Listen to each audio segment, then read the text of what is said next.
በመጽሐፍ ቅዱሳችን ውስጥ እግዚአብሔር እነኚህን ሁለት ነገሮችን ካደረክ ከኔ ዘንድ ፈጽሞ ምሕረት ወይንም ለኃጢአት ስርየት አታገኝም ብሎ ያስቀመጣቸው ለመንፈሳዊ ሰው ሁለት ነገሮች አሉ።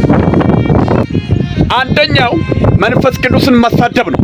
መንፈስ ቅዱስን ለሰደበ ሰው ወይንም የመንፈስ ቅዱስን ሥራ ለሚቃረን ከመንፈስ ቅዱስ ሥራዎች ጋር እንቅፋት ለመንፈስ ቅዱስ ሥራዎች እንቅፋት ለሚሆን ሰው ለዛ ሰው ምሕረት አይገኝለትም ይላል።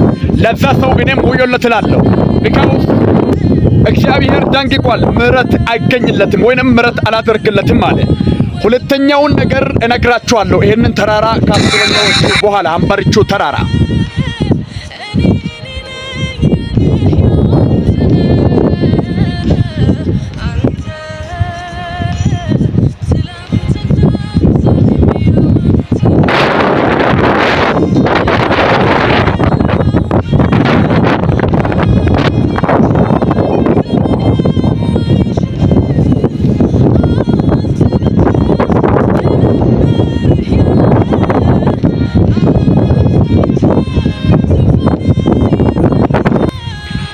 መንፈስ ቅዱስን ለሰደበ ሰው ምሕረት አይገኝለትም ማለት።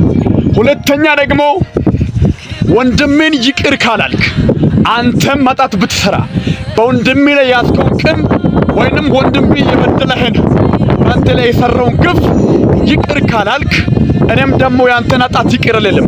መጀመሪያ ኃጢአት ይቅር እንድባልልህ ከፈለክ በመጀመሪያ ወንድምን ኃጢአት፣ የባልንጀራዬን ኃጢአት፣ የጓደኛዬን ኃጢአት፣ የወዳጅን ኃጢአት ይቅር በለው ይላል። ይቅርታ ማድረግ ይቅርታ ላደረገ ሰው እግዚአብሔር ይቅርታ ያደርግለታል። ዘንድ ምሕረትንና ይቅርታን የሚያገኘው ያ ሰው